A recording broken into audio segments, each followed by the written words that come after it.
But let's talk the next step, because I know that you're very passionate about once the mission and the vision is developed, that the values are important, and how those values are even put together are super important. So tell us more about that. You bet. I'm glad you asked. So values are truly important. And again, it's one of those things that every leader knows they need to have in their company. All the leaders, create values. Maybe they create them on their own. Maybe they have a team. Maybe they have the employees come up with the values.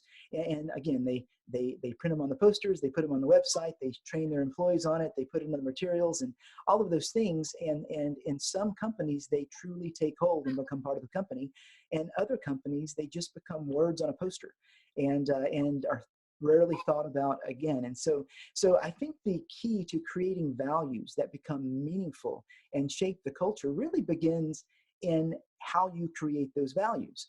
No matter how good your packaging is, no matter how good your training is, no matter how good your kickoff is, if you don't start in the right place, the values won't have a lot of value, not to use a pun there. But what I find is the best values are those that are created through the decision-making process. And so at its basic level, if a leader simply thinks through, when I make a decision, what things do I consider when I make that decision? For instance, let's say that an employee wants to change a standard operating procedure or a policy, and you want to think through, well, what would I do to approve that standard operating procedure change or approve that new policy? And whatever you think through, those become, in essence, your personal values. And then the CEO is really, the personality of the CEO creates the personality of the company. The culture of the company stems from the internal personality of the CEO. And if those values that the CEO holds close and uses to make decisions become the values of the company, and then he trains them how to make decisions, them being the employees and the other leaders, how to make decisions following those values, then the values become a core of the company. They become a core of the culture, and they become part of the thinking process, which then takes them from just a list on a poster to something that's meaningful and impacts the culture. So just to summarize, I think I said a lot there, but really the values need to be the decision-making process. What things do the leaders want everyone to consider when they make a decision? And I think Disney has really set the standard for that. May I share? Would it be okay if I shared Disney's 4 keys? Kind of Yeah, as let's learn of that. And maybe you can explain to us as you're sharing those what you mean by the decision making process, and how maybe an employee at the front line at Disney might be able to embrace the values. You bet, you bet. Be happy to. So Disney's 4 keys at their theme parks are safety, courtesy, show, and efficiency. And so what they teach their employees is whenever you're making a decision, and this goes to your question about the decision tree, whenever you're making a decision, you go right to the 4 keys. You first consider, well, is this the safe thing to do? And if it's not safe, the decision is made. There is no other factor to consider. Well, if it Yeah. is a safe decision, then they consider courtesy. Is this the way to take care of our customers? Does this create a good environment for our customers and put a smile on their face consistent with making people happy, the vision of Disney? And then they consider show. Is this what creates the magic in Disney? And then they consider efficiency. And so the order of those values is paramount, because it's the order of the values that create the decision tree. First, consider safety, and then consider courtesy, and you work your way through those 4 keys to make your decisions. And that's what creates the culture. It's based on that decision-making tree founded in prioritized values.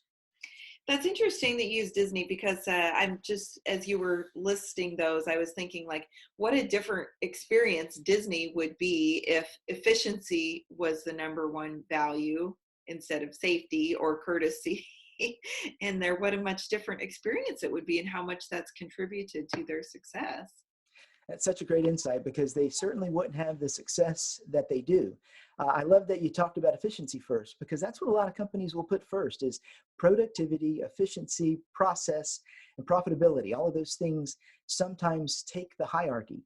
And when they do, then performance declines because people are no longer invested in something that is meaningful. And the focus shifts to something that is more self-serving than serving. And people lose sight of that higher purpose that gives them meaning and causes them to be motivated about the work they do. Yeah, it's exactly right. And I'll use some of my own experiences in my years in the waste industry. When productivity becomes the focus, your accidents are going to go up because all of a sudden people are pushing to get done. They're pushing to hurry their day, and their attention around those safety issues lessen. And so, great example.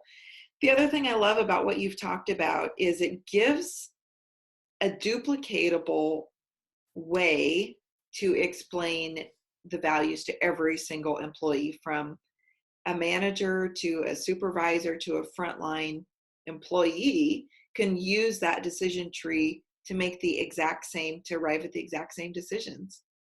Absolutely. It does make it easy to cascade the idea of using those values through the organization.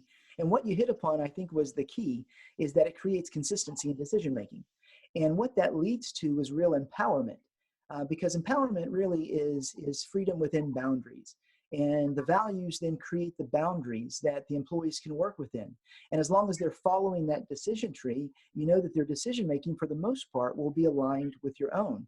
And then you can trust them to have more autonomy because they'll be making decisions the way you would make those decisions. And what some companies do on the alternative, just so you can see the other side of that coin, is in trying to ensure employees make the right decisions in the absence of the decision-making tree based on the values, they create policies and procedures. And so what some companies do is they become heavily policy and procedure driven, which unfortunately policies and procedures paralyze more than empower. And so if we're not careful, sometimes the intent can be lost in the policies and procedures because the employees will feel trapped. If there's not a policy, if there's not a procedure to tell you exactly how to do what needs to be done, they'll be paralyzed. They won't know what to do.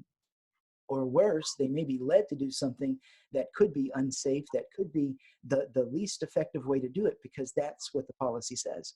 But on the other hand, when you empower with values, you don't need as many policies and procedures because you know they will make the decisions in the right way, considering the right criteria, and therefore it's less likely then to guide them with policy and procedure.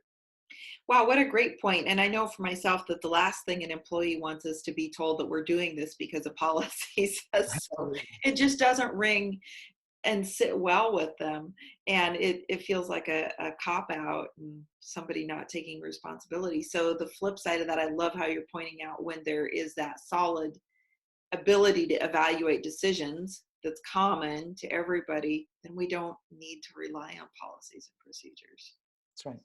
Fantastic.